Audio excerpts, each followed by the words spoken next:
इस कहानी की शुरुआत में हमें दिखाया जाता है कि व्हाइट स्नेक पिंकी और ग्रीन स्नेक शिंकी जिंगशांग टेम्पल पर अटैक कर रहे होते हैं, क्योंकि उस टेम्पल के मास्टर ने बंटी को अपने वश में कर लिया था, क्योंकि उन्हें पता चल गया था कि बंटी और पिंकी एक दूसरे से प्यार करते थे और वो नहीं चाहते थे कि शैतान और इंसान का मिलन हो, क्योंकि उनका काम धरती पर से सभी शैतानों का खात्मा करना था। पिंकी और जिंकी अपनी शक्तियों से जिंगशांग मंदिर पर अटैक कर देती है, लेकिन मास्टर की शक्तियाँ काफी ज्यादा होती है, इसीलिए अपने मंत्रों से टेम्पल को चारों ओर से प्रोटेक्ट कर लेते हैं और अपनी सारी शक्तियों से पिंकी और जिंकी पर अटैक कर देते हैं, जिससे वो दोनों दूर जाकर गिरती है। फिर मास्टर पिंकी को लीशेंग पेगोडा में बंद करने की कोशिश करने लगते हैं, क्योंकि लीशेंग पेगोडा में ही सभी शैतानों को कैद करके रखा जाता था। ये देखकर पिंकी अपने हेयर पिन की मदद से उस ऊर्जा को रोकने की कोशिश करती है, लेकिन इससे उसका पिन भी टूट जाता है और वो लीशेंग पेगोडा में कैद होने लगती है। लेकिन उससे पहले वो अपने बच्चे को जिंकी को दे देती है और उसे कहती है कि इसे बंटी को सौंप देना। पिंकी लीशेंग पेगोडा में कैद हो जाती है, लेकिन उसका एक रिबिन जिंकी के पास रह जाता है। जिंकी काफी उदास हो जाती है। मास्टर बंटी को लेकर जिंकी के पास आते हैं। जिंकी मास्टर को कहती है कि तुम धर्म के नाम पर हमेशा हमें परेशान करते रहते हो, जबकि हम डेमन ने किसी को कुछ भी नुकसान नहीं पहुंचाया है। तो मास्टर उसे कहते हैं कि मैं धर्म की रक्षा कर रहा हूँ। तो जिंकी उसे कहती है कि तुम्हारे पास लॉर्ड बुद्धा की शक्तियाँ है, इसीलिए तुम हमेशा हमें नुकसान पहुँचाते हो। तो मास्टर उसे कहते हैं कि तुम यहाँ से चली जाओ, मैं तुम्हें नहीं मारता। यह कहकर मास्टर वहाँ से जाने लगता है। तो जिंकी बंटी को बच्चा सौंपकर मास्टर पर अटैक करने लगती है। ये देखकर मास्टर जिंकी को अपने मंत्रों की मदद से पकड़ लेते हैं और उसे पुनर्जन्म से पहले की दुनिया निर्वाणा में भेजने की कोशिश करते हैं। लेकिन जैसे ही मास्टर अपने मंत्रों का इस्तेमाल करते हैं, तो जिंकी के अंदर से अजीब सी ग्रीन एनर्जी निकलने लगती है, जो उसे कहीं ले जाती है। ये देखकर मास्टर बहुत हैरान हो जाते हैं। फिर हमें दिखाया जाता है कि जब जिंकी की आँख खुलती है तो वो देखती है कि वो सिटी में पहुंच गई है, लेकिन वहाँ आसपास कोई नहीं होता, जिससे उसे लगता है कि वो भी लीशेंग पेगोडा के अंदर आ गई है। इसीलिए अपनी सिस्टर को आवाज लगाने लगती है, लेकिन तभी वहाँ एक बड़ा सा राक्षस उसकी तरफ आने लगता है। जिंकी उस राक्षस पर अपनी पावर से अटैक करने की कोशिश करती है, लेकिन वो देखती है कि उसकी पावर चली गई है और वो एक नॉर्मल इंसान बन गई है। राक्षस जिंकी पर अटैक कर देता है। ये देखकर जिंकी किसी तरह से बचकर वहाँ से भागने लगती है, लेकिन वो राक्षस अभी भी उसके पीछे होता है। भागते भागते जिंकी को एक लड़की दिखाई देती है, जो जिंकी को उससे बचाने के लिए उस राक्षस पर गोली चलाती है, लेकिन वो राक्षस उन गोलियों के वार से बच जाता है। ये देखकर वो दोनों वहाँ से भागने लगते हैं, लेकिन वो दोनों एक पार्किंग लॉट में जाकर फंस जाते हैं। वो राक्षस उन्हें मारने के लिए उन पर अटैक करने लगता है, लेकिन तभी वहाँ एक मास्क वाला आदमी उस राक्षस के ऊपर 2-3 गाड़ियाँ गिरा देता है, जिससे वो राक्षस उन गाड़ियों के अंदर दब जाता है और वो मास्क वाला आदमी जिंकी और उस लड़की को बचाकर वहाँ से निकल जाता है। वो उन्हें एक सेफ जगह पर छोड़ देता है। तभी जिंकी आसमान में स्नेक का स्टेचू देखती है। तभी वो लड़की जिंकी को बताती है कि मेरा नाम सोफी है। फिर सोफी उसे एक घर में लेकर जाती है, जहाँ जिंकी सोफी से पूछती है कि जिस लड़के ने हमें बचाया था वो कौन था। तो सोफी उसे बताती है कि वो बस एक आम लड़का था जो खुद को हीरो समझता है। फिर सोफी उसे एक सीक्रेट बिल्डिंग में लेकर जाती है, जिसे एक ऑक्टोपस प्रोटेक्ट कर रहा था। जिंकी जब उसके अंदर जाती है तो वो देखती है कि वहाँ बहुत सारे मॉन्स्टर और इंसान मौजूद होते हैं। तो सोफी उसे बताती है कि ऑक्टोपस का एरिया है जो हमें बाहर के सारे मॉन्स्टर से प्रोटेक्ट करके रखता है और इसके बदले में हम उसे खाना देते हैं। फिर सोफी जिंकी से पूछती है कि तुम कौन सी डायनेस्टी से हो। तो जिंकी उसे बताती है कि मैं सोंग डायनेस्टी से हूँ। तो सोफी उसे कहती है कि ये डायनेस्टी तो 1000 साल पुरानी है और अभी हम असुर विले में हैं। असुर विले एक ऐसी दुनिया होती है जहाँ से वो लोग आते हैं जो सरवाइव करना चाहते हैं। इसका मतलब ये होता है कि ना तो स्वर्ग लोक होता है और ना ही नर्क लोक। फिर सोफी उसे ये भी बताती है कि यहाँ सभी डायनेस्टी के इंसान और मॉन्स्टर रहते हैं और मैं भी यहाँ 2 महीने पहले ही आई थी। फिर वो उसे अपने रूम में लेकर जाती है, जहाँ उसे कहती है कि यहाँ वो लोग सरवाइव कर सकते हैं जो ताकतवर हो। इसीलिए सोफी जिंकी को गन और बाइक चलाना सिखाने लगती है। साथ ही जिंकी अपने लिए चाकू से एक स्पेशल हथियार भी बना लेती है और अब जिंकी कुछ ही दिनों में बाइक और गन चलाना सीख जाती है। तभी एक दिन अचानक बुलहेड मॉन्स्टर का लीडर विलियम अपने सभी मॉन्स्टर के साथ उस बिल्डिंग पर कब्जा करने के लिए आ जाता है, जिसमें जिंकी और सोफी रहा करते थे, क्योंकि उन्हें कहीं से खबर मिल गई थी कि इस बिल्डिंग में इंसान और डेमन छिपे हुए हैं। यह देखकर सोफी और जिंकी अपना सामान लेकर वहाँ से निकलने लगते हैं। तभी बुलहेड मॉन्स्टर उस बिल्डिंग के अंदर घुस आते हैं और उस ऑक्टोपस को भी पकड़ लेते हैं। यह देखकर जिंकी और सोफी उनसे बचने के लिए रूफ पर चले जाते हैं। तभी वहाँ एक दूसरे मॉन्स्टर की गैंग भी आ जाती है, जिसका लीडर साइमन नाम का एक आदमी था, क्योंकि उन दोनों गैंग के बीच में हमेशा लड़ाई चलती रहती थी। इसीलिए उन दोनों गैंग के लीडर आज भी लड़ाई का ऐलान करते हैं। वहीं सोफी और जिंकी रूफ पर रखी अपनी बाइक से भागने की कोशिश करती है, लेकिन कुछ मॉन्स्टर उन्हें देख लेते हैं और उन्हें मारने के लिए उनके पीछे पड़ जाते हैं और उनकी बाइक पर अटैक कर देते हैं, जिससे जिंकी और सोफी उन दोनों गैंग के बीच में जाकर गिरते हैं। तभी उनका पीछा करने वाला राक्षस वहां आकर सोफी को जान से मार देता है। यह देखकर जिंकी को बहुत ज्यादा गुस्सा आता है और उस मॉन्स्टर पर हमला करके उसे जान से मार देती है। यह देखकर कुछ और बुलेट मॉन्स्टर जिंकी को मारने के लिए आगे बढ़ते हैं, लेकिन तभी साइमन जिंकी को बचा लेता है। तभी हमें यहाँ ये भी पता चलता है कि वो मास्क वाला आदमी जिंकी पर नजर रख रहा होता है। दोनों गैंग के लीडर फाइट का ऐलान करते हैं। तभी वहाँ अचानक बहुत तेज तूफान चलने लगता है और उस तूफान के बीच में से ग्रीन क्रिएचर निकलकर बाहर आने लगते हैं। ये देखकर दोनों गैंग वहाँ से भागने लगती है। जिंकी को कुछ समझ नहीं आता, लेकिन जब वो ग्रीन क्रिएचर इंसान और डेमन को बाइट करके अपने जैसा बनाने लगते हैं तो जिंकी भी उनसे बचकर वहाँ से भागने लगती है। तभी साइमन वहाँ आकर जिंकी को बचाकर अपने साथ ले जाता है। फिर हमें साइमन की गैंग को दिखाया जाता है, जिसके बहुत से राक्षस घायल हो गए थे। इसीलिए कुछ राक्षस साइमन को कहते हैं कि पहले ग्रीन क्रिएचर महीने में सिर्फ एक बार आया करते थे, लेकिन अभी हर 2-3 दिन में हम पर हमला करते हैं। इसीलिए अब हमें अपनी गैंग मजबूत करने के लिए इंसानों को अपनी गैंग से हटा देना चाहिए। इससे साइमन को बहुत गुस्सा आ जाता है और वो सभी को कहता है कि मैं भी एक इंसान हूँ। फिर साइमन की गर्लफ्रेंड सभी को कहती है कि अगर साइमन नहीं होता तो तुम में से कोई भी जिंदा नहीं होता, क्योंकि साइमन ने ही तुम्हें उन राक्षसों से बचाया था। तभी एक डेमन गर्ल जिंकी पर अटैक करने लगती है, क्योंकि उसे लगता था कि वो कमजोर इंसान है, लेकिन जिंकी उस डेमन गर्ल पर अटैक करके उसे ही पकड़ लेती है। तभी साइमन की गर्लफ्रेंड साइमन को बताती है कि हमारे पास फ्यूल खत्म हो गया है। तो साइमन उसे कहता है कि सुबह तक वो आत्माएं वापस चली जाएगी, तब मैं जिंकी के साथ ऑल गुड मार्केट जाकर फ्यूल लेकर आ जाऊंगा। फिर अगली सुबह साइमन जिंकी के साथ ऑल गुड मार्केट की तरफ निकल जाता है। तभी रास्ते में कुछ डेमन उन पर अटैक करने लगते हैं। यह देखकर साइमन जिंकी को ड्राइव करने को कहता है और वो खुद उन डेमन से लड़ने लगता है, लेकिन उन डेमन की संख्या काफी ज्यादा होती है। इसीलिए साइमन फुल स्पीड में कार चलाकर वहाँ से निकलने लगता है। वो धीरे धीरे सभी मॉन्स्टर से बचकर ऑल गुड मार्केट की सीमा में पहुँच जाते हैं और डेमन उनका कुछ नहीं बिगाड़ पाते, क्योंकि ऑल गुड मार्केट में लड़ाई करने की मनाही थी। फिर साइमन जिंकी को लेकर ऑल गुड मार्केट के अंदर जाता है, जहाँ जाने से पहले उनके सारे हथियार ले लिए जाते हैं। और जब साइमन और जिंकी मार्केट में पहुँचते हैं तो वो देखते हैं कि वहाँ पहले से ही बहुत से मॉन्स्टर शॉपिंग कर रहे थे।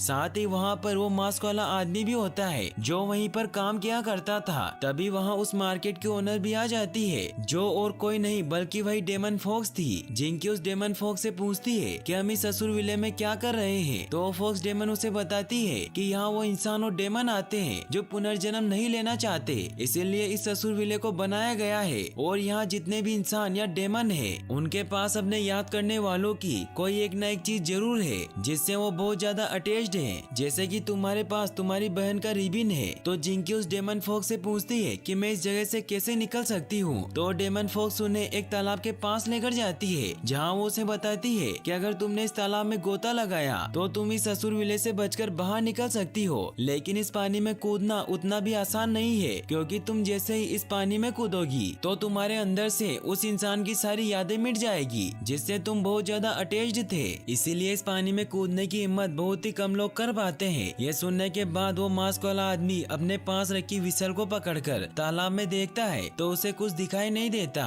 क्योंकि वो सब कुछ भूल चुका था और उसे ये भी याद नहीं था कि वो सबसे ज्यादा किसके साथ अटैच्ड था। लेकिन जब जिंकी उस पानी में देखती है तो उसे अपने बहन की तस्वीर दिखाई देती है, जिसे देखने के बाद वो काफी ज्यादा इमोशनल हो जाती है और वो नहीं चाहती थी कि वो अपनी बहन को भूल जाए। इसीलिए वो उस पानी में नहीं कूदती और वो साइमन के साथ फ्यूल लेकर वहाँ से निकलने लगती है। लेकिन तभी वो ग्रीन क्रिएचर वापस आकर उन पर हमला करने लगते हैं। ये देखकर वो सभी मार्केट के अंदर भागने लगते हैं। तभी फॉक्स डेमन उन सभी को लेकर नीचे उस तालाब के पास जाने लगती है, लेकिन वहाँ आने से पहले एक डेमन को उन ग्रीन क्रिएचर ने बाइट कर लिया था। इसीलिए वो भी एक ग्रीन क्रिएचर में बदल जाता है और वो वहाँ सभी पर अटैक करने लगता है। ये देखकर सभी वहाँ से भागने लगते हैं, लेकिन वो ग्रीन क्रिएचर उस मास्क वाले आदमी को पकड़ लेता है और उसे मारने लगता है। लेकिन तभी साइमन अपनी तलवार से उस ग्रीन क्रिएचर के सर को अलग कर देता है, जिससे वो ग्रीन क्रिएचर मर जाता है। साइमन सभी को बताता है कि इन ग्रीन क्रिएचर को सिर्फ सर काट कर ही मारा जा सकता है, है। जिंकी साइमन को कहती है कि हमें इस मास्क वाले आदमी को भी हमारे साथ लेकर चलना चाहिए क्योंकि इसने मेरी जान बचाई थी। तो साइमन भी उसकी बात मान लेता है। फिर वो तीनों साइमन के इलाके में पहुंचते हैं, लेकिन साइमन को वहाँ कुछ अजीब लगता है, इसीलिए एक खुफिया रास्ते से उन्हें अंदर लेकर जाता है, जहाँ वो देखते हैं कि विलियम की पूरी गैंग ने साइमन के सभी लोगों को मार दिया है और उनके इलाके पर कब्जा कर लिया है। यह देखकर साइमन जिंकी और उस नकाब वाले आदमी को लेकर वहाँ से निकल जाता है, लेकिन तभी वो ग्रीन क्रिएचर वापस से शहर पर हमला करने के लिए आ जाते हैं। ये देखकर साइमन उन्हें एक टनल से लेकर वहाँ से भागने की कोशिश करता है, लेकिन वहाँ से भागते हुए उस मास्क वाले आदमी का पैर एक ट्रेन के अंदर फंस जाता है। जिंकी ये देखकर साइमन को भी उसकी मदद करने को कहती है, लेकिन साइमन जब देखता है कि ग्रीन क्रिएचर उनके बहुत करीब आ गए हैं, तो साइमन जिंकी को समझाता है कि हमें इसे यही छोड़कर जाना होगा,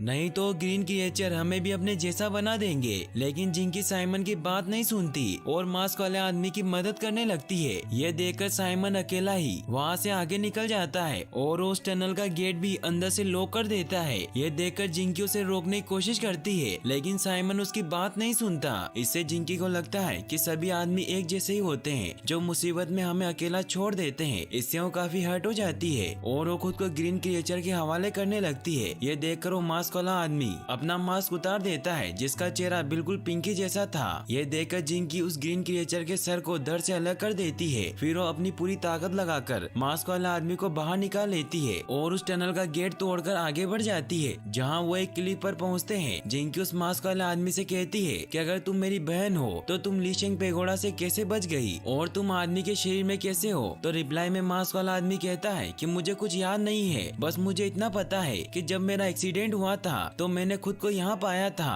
और मुझे तो ये भी नहीं पता कि ये विसल मेरे पास क्यों है। फिर जिंकी उसे बताती है कि मेरी बहन जिस आदमी से प्यार करती थी उसका दिल बहुत बड़ा था, लेकिन उसका शरीर उतना ही कमजोर था, इसीलिए मैंने तभी फैसला किया था कि मैं सिर्फ वैसे ही व्यक्ति से प्यार करूंगी जो मुसीबत में मेरी रक्षा कर सके। और जब मैं साइमन से मिली तो मुझे लगा कि वो मेरी रक्षा कर सकता है, लेकिन उसने भी मुझे मुसीबत के वक्त अकेला छोड़ दिया। इसीलिए मेरी सिस्टर सही थी कि प्यार में ताकत मायने नहीं रखती, बस ये मायने रखता है कि सामने वाले का दिल अच्छा होना चाहिए। तो फिर जिंकी उस मास्क वाले आदमी से पूछती है कि जब मैं यहाँ आई थी तो तुमने मुझे उस राक्षस से क्यों बचाया था। तो रिप्लाई में वो कहता है कि बस मेरे मन ने कहा कि मुझे तुम्हें बचाना चाहिए और मुझे ऐसा लगा जैसे मैं तुम्हें जानता हूँ। इससे जिंकी भी बहुत खुश होती है क्योंकि वो भी उस मास्क वाले आदमी को पसंद करने लगी थी। फिर वो दोनों साथ में उस फॉक्स डीमन के ठिकाने की तरफ निकल जाते हैं, क्योंकि वो मास्क वाला आदमी जिंकी को बताता है कि वो फॉक्स डीमन अपनी मर्जी से यहाँ से बाहर आ जा सकती है, क्योंकि वो एक बिजनेस वूमन है जो अपना फायदा देखने पर हमें यहाँ से बाहर निकाल सकती है। इसीलिए वो दोनों उस फॉक्स डीमन के पास पहुँचते हैं और उससे असुर विले से बाहर निकलने के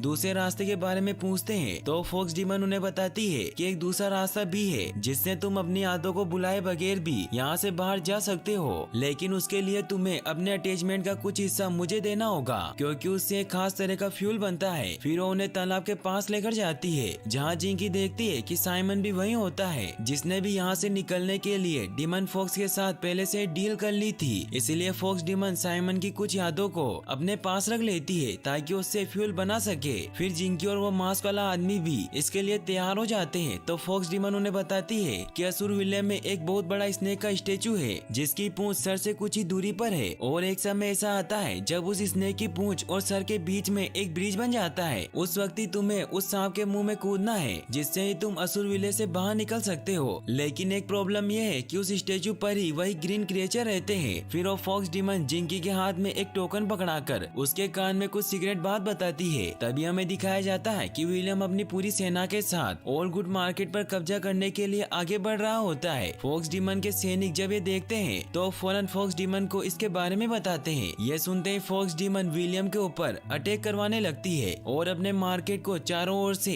एक बहुत बड़ी चेन से कवर कर देती है। लेकिन विलियम पूरी प्लानिंग के साथ आया था, इसीलिए उस चेन को काटकर अंदर घुस जाता है। तो फॉक्स डीमन उन दोनों के साथ वापस उस तालाब के किनारे आ जाती है, जहाँ अब साइमन भी होश में आ गया था। तो फॉक्स डीमन उसे बताती है कि विलियम हम पर अटैक करने के लिए आ रहा है। तो साइमन को कुछ समझ नहीं आता कि वो ऐसा क्यों कर रहा है, क्योंकि उसने उसकी पूरी गैंग को भी खत्म कर दिया था। तो फॉक्स डीमन उसे बताती है कि वो पूरे असुर विले पर कब्जा करना चाहता है। तभी विलियम अपने सैनिकों के साथ वहाँ पहुँच जाता है। तो साइमन भी तलवार लेकर उसका सामना करने के लिए तैयार हो जाता है और वो जिंकी से माफी मांगता है। फिर वो विलियम पर अटैक करने लगता लगता है, लेकिन विलियम बहुत ताकतवर होता है, इसीलिए वो साइमन की तलवार तोड़ देता है। लेकिन साइमन कैसे न कैसे करके अपनी टूटी हुई तलवार को विलियम के सीने में भर देता है, लेकिन विलियम को कुछ नहीं होता क्योंकि एक मंत्रों के कवच ने उसे प्रोटेक्ट कर रखा था और वो साइमन को जान से मार देता है। ये देखकर जिंकी को बहुत गुस्सा आता है और वो विलियम के सैनिकों पर हमला करने लग जाती है। तभी गलती से एक राक्षस का हथियार मास्क वाले आदमी के गले में लग जाता है, जिससे उसके चेहरे पर लगा हुआ मास्क खुल जाता है और हमें पता चलता है कि उस मास्क वाले आदमी का चेहरा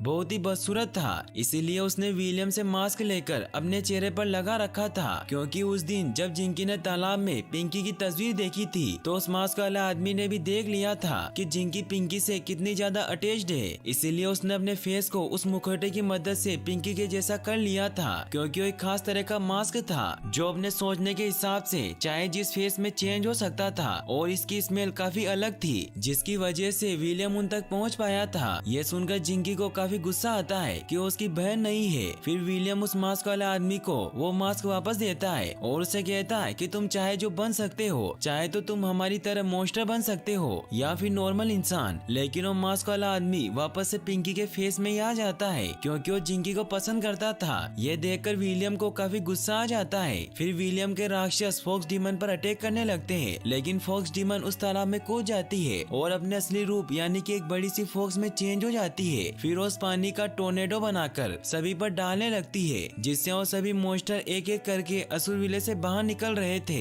साथ ही विलियम भी उस पानी के अंदर डूब जाता है, लेकिन फॉक्स डीमन मास्क वाले आदमी और जिंकी को एक बोट दे देती है और उन्हें सेफली बाहर निकाल देती है, जिससे वो मास्क वाला आदमी और जिंकी बहते हुए किनारे पर पहुंच जाते हैं, जहां जिंकी उस मास्क वाला आदमी से पूछती है कि तुम मुझे सच सच बताओ कि तुम कौन हो। तो वो मास्क वाला आदमी उसे बताता है कि जब मेरी पहली बार यहाँ आँख खुली थी तो मुझे कुछ भी याद नहीं था, लेकिन मुझे पहली नजर में तुमसे प्यार हो गया था, लेकिन तुम्हें तो सिर्फ स्ट्रॉन्ग मैन ही पसंद है, इसीलिए मैंने उस जादुई मास्क से तुम्हारी बहन का चेहरा बना लिया था ताकि मैं तुम्हारे और करीब आ सकूं। ये सुनकर जिंकी उसे कहती है कि मैं गलत थी, जो मैं स्ट्रॉन्ग मैन का इंतजार कर रही थी, लेकिन अब मैं समझ गई हूँ कि मुझे खुद को स्ट्रॉन्ग बनाना चाहिए था और अब मैं असुर विले से बाहर जाकर मास्टर को मार दूंगी। फिर वो दोनों उस स्टेचू की तरफ बढ़ने लगते हैं। वहीं हमें दिखाया जाता है कि विलियम अपने कवच की वजह से बच गया था, लेकिन उसके सभी मॉन्स्टर मारे गए थे, इसीलिए वो उस मास्क की स्मेल से उनकी तरफ बढ़ने लगता है। वहीं जिंकी उस मास्क वाले आदमी को बताती है कि मुझे फॉक्स डीमन ने बताया था कि हमें उस स्टेचू को एक्टिवेट करने के लिए एक ग्रीन टनल में जाकर अपने दुश्मन को हराना होगा।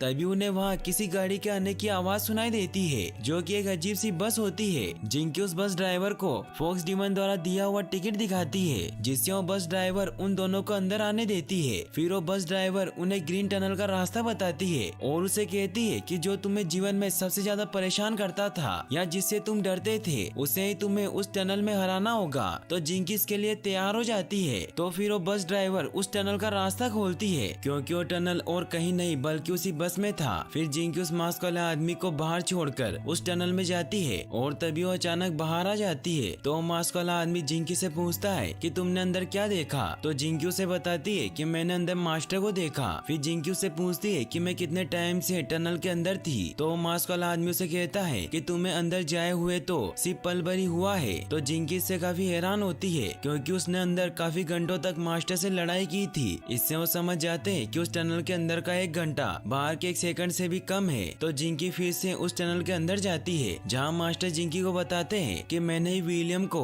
असुर विले में भेजा था ताकि वो सभी डीमन और इंसानों को मारकर उनका पुनर्जन्म कर सके, और मैंने उसे एक कवच दिया था ताकि उसे कोई मार ना सके और वो सभी डीमन को मारकर उनका पुनर्जन्म करवा सके, जिससे सभी डीमन इंसान में बदल जाए। लेकिन विलियम ने मेरी बात नहीं सुनी और उसने पूरे असुर विले पर कब्जा करने के लिए अपनी ही एक गैंग बना ली। ये सुनकर जिंकी को गुस्सा आ जाता है, क्योंकि वो पुनर्जन्म नहीं लेना चाहती थी, इसीलिए अपनी ताकत का इस्तेमाल करके मास्टर को मारने की कोशिश करती है। लेकिन मास्टर बहुत ज्यादा ताकतवर होते हैं, इसीलिए वो उसे ही हराकर बाहर फेंक देते हैं। लेकिन जिंकी हार नहीं मानती और बार बार उस टनल में जाने लगती है, जिससे अब उसकी ताकतें भी धीरे धीरे बढ़ रही थी। लेकिन अभी भी मास्टर काफी ज्यादा ताकतवर थे, इसलिए वो बार बार जिंकी को हरा दे रहे थे। जिंकी को टनल में लड़ाई करते करते काफी साल गुजर जाते हैं, लेकिन टनल से बाहर अभी भी कुछ ही घंटे बीते थे, मगर जिंकी अभी भी मास्टर को हरा नहीं पाई थी। वहीं दूसरी तरफ विलियम उस मास्क की स्मेल को सूंघकर उस बस का पीछा कर रहा होता है। वहीं जिंकी जब जब वापस उस टनल में जाती है तो वो देखती है कि टनल में अब 20 साल गुजर गए थे और अब मास्टर बहुत ही बूढ़े और कमजोर हो चुके थे।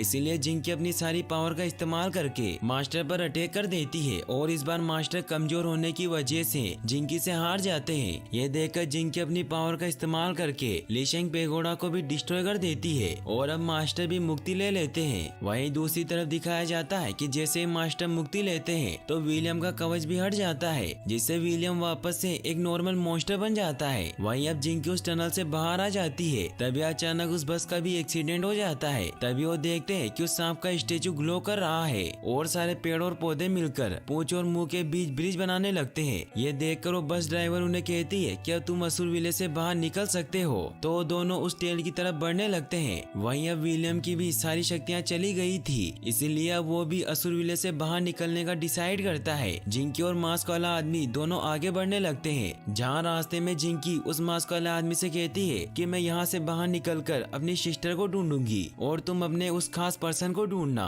तभी वो देखते हैं कि वहाँ सभी ग्रीन क्रिएचर सोए हुए हैं, इसीलिए वो बिना कोई आवाज किए वहाँ से आगे बढ़ने लगते हैं। लेकिन तभी वो देखते हैं कि विलियम भी उनकी तरफ ही आ रहा है। ये देखकर वो बहुत स्पीड में आगे बढ़ने लगते हैं, लेकिन तभी अचानक वो सारे ग्रीन क्रिएचर जागृत हो जाते हैं और वो उन तीनों को रोकने के लिए उनकी तरफ बढ़ने लगते हैं। ये देखकर वो तीनों वहाँ से भागने लगते हैं, लेकिन एक ग्रीन क्रिएचर विलियम को बाइट कर लेता है, जिससे विलियम धीरे धीरे ग्रीन क्रिएचर में बदलने लगता है, जिससे वो और तेजी से उस सांप के मुंह की तरफ जाने की कोशिश करता है। वहीं जिंकी और वो मास्क वाला आदमी साथ में उस सांप के मुंह की तरफ जंप लगा देते हैं, लेकिन तभी विलियम उन दोनों को पकड़ लेता है, क्योंकि वो पूरी तरीके से ग्रीन क्रिएचर में चेंज हो चुका था, जिससे वो तीनों नीचे गिरने लगते हैं। तभी वो मास्क वाला आदमी विलियम को उसे काटने देता है, जिससे वो मास्क वाला आदमी मौका पाकर विलियम को जान से मार देता है। फिर वो मास्क वाला आदमी और जिंकी साथ में नीचे गिरने लगते हैं। जिंकी काफी सैड हो जाती है। तभी ग्रीन क्रिएचर बनने की वजह से उस मास्क वाले आदमी के पर निकल आते हैं और वो फुल स्पीड में जिंकी को लेकर ऊपर बढ़ने लगता है, क्योंकि अभी तक उसका सर ग्रीन क्रिएचर में चेंज नहीं हुआ था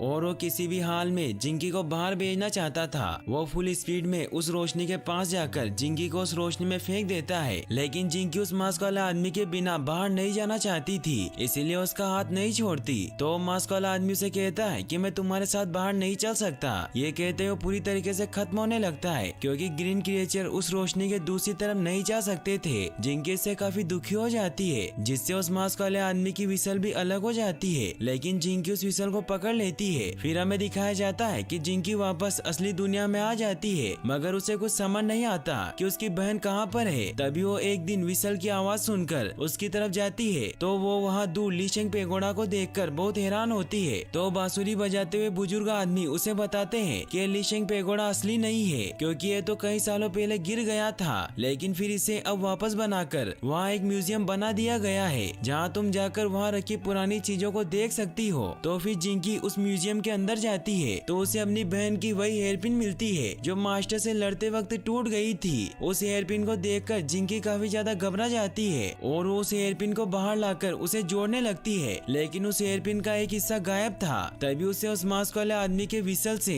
उस हेयरपिन का आखिरी टुकड़ा मिलता है, जिसे जोड़ते ही वो हेयरपिन पहले जैसी हो जाती है। इससे जिंकी समझ जाती है कि वो मास्क वाला आदमी और कोई नहीं बल्कि उसकी बहन पिंकी ही थी, जो पहले ही लीशेंग पेगोडा से बाहर आकर असुर विले में पहुंच गई थी, लेकिन वो काफी बार सरवाइव ना कर पाने के कारण बार बार मर रही थी। लेकिन उसे मुक्ति नहीं मिली, क्योंकि वो जिंकी से काफी ज्यादा अटैच्ड थी। लेकिन जब उसका जन्म मास्क वाले आदमी के रूप में हुआ था, तो जब वो असुर विले में पहुंची तो उसे कुछ याद नहीं था, लेकिन वो जिंकी से अटैचमेंट महसूस कर रही थी, इसलिए उसने जिंकी को भी हर बार बचाया और एंड में भी उसने जिंकी को अपनी जान पर खेलकर असुर विले से बाहर निकाला। इससे जिंकी काफी इमोशनल हो जाती है। तभी वो हेयरपिन ग्लो करने लगती है और पिंकी की आत्मा वापस से पुनर्जन्म ले लेती है और यहीं पर ये मूवी एंड हो जाती है। और गाइस, अगर आपने अभी तक व्हाइट स्नेक का फर्स्ट पार्ट नहीं देखा तो आप आई बटन पर क्लिक करके उस वीडियो को भी देख सकते हैं। और वीडियो को लाइक और चैनल को सब्सक्राइब करने के लिए आपका तहे दिल से शुक्रिया। Thanks for watching.